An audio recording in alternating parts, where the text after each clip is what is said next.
In this video, I'll be sharing with you the 5 critical elements of a high converting talk.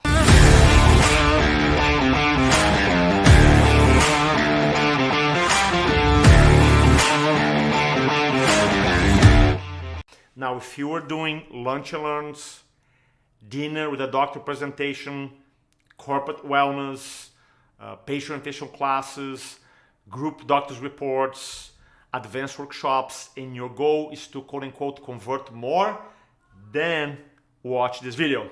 Now, yesterday I was talking to a chiropractor and he said, "Hey Roberto, I have a talk coming up. Can you tell me what's the most important things that I have to focus on?" Almost like the 80-20 rule, where 20% of my activities generate 80% of the results. He goes, "Give them the best 20%, right? That would help me create the best 80% of the results." So I thought about it and I told him, look, obviously when it comes to presentations, there are a lot of elements because not every presentation is the same. We have different audiences, different context. But I can tell you something. After 21 years in this business, have coached thousands of presenters.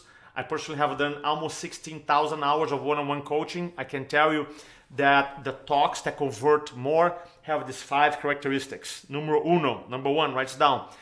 These talks have a very compelling, emotional, powerful story.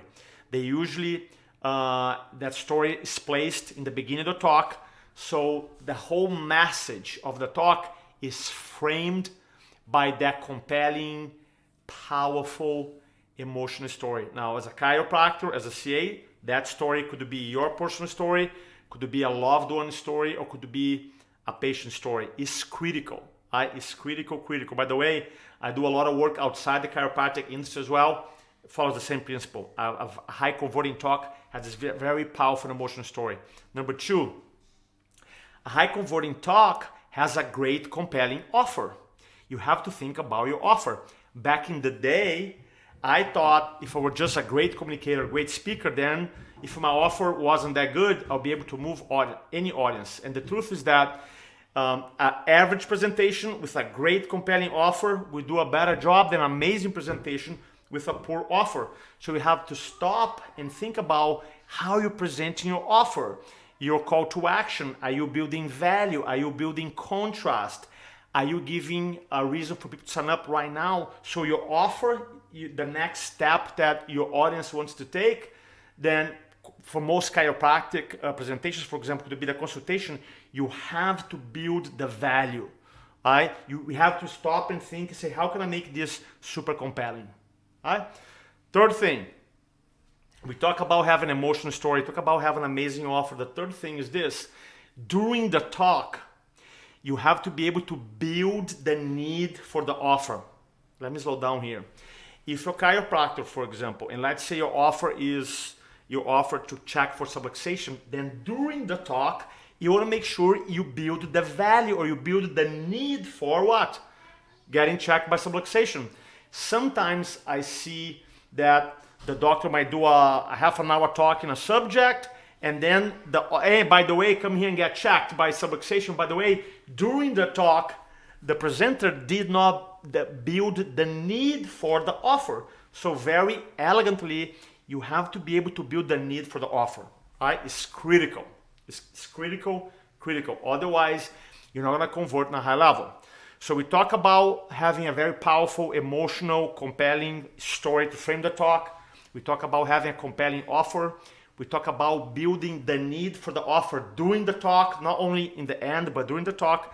And the fourth thing, you want to have social proof. Now, social proof is basically when you have stories or testimonials, or maybe or someone live doing testimonial or video testimonial, that whatever you're recommending to your audience, for example, get checked subluxation, adjust subluxation, will help them. So you want to be able to tell quote-unquote patient stories during the talk. Now, if you're speaking for 5 minutes, find a way to tell a quick story. If you're speaking for 15 minutes, you might be able to throw 2 stories. Now, sometimes the story to the beginning, the major frame story, could be quote-unquote a story that will add social proof to your talk. But I noticed that the more stories you have, quote unquote, proving that you can help, adding social proof will help increase the conversion, and people want to sign up. And the last thing, you gotta be able to deliver your message with confidence. Now, there's a lot of research communication that tells us that a presenter, check this out, saying the wrong thing, the wrong information with confidence is more persuasive than a presenter saying the right thing without confidence, which is crazy. Someone saying the wrong thing with confidence can move an audience into action more than someone who's saying the right thing without confidence. So you gotta be able, not fake confidence, not arrogance, but purpose-driven confidence. Right? When you know your subject, you know we have a purpose to change people's lives, that you work in your talk is your own material, and you're excited to deliver the message, right? As a recap, the 5 elements of a high converting talk. Number 1, they have a very powerful story, emotional story that helps frames the message. Number 2, they have a very compelling offer in the end, right? The people are excited about it. Number 3, during the talk, they build the need for the offer. Number 4, during the talk, the speaker provides additional stories or testimonials to create social proof that, hey, by the way, if you take action, you'll be able to get the results that you want. And then the 5th point, that the presenter, he or she delivers the message with confidence. If you want to learn more about how to take your presentations, your communication skills to the next level, join us at our next upcoming Influencing from the Front.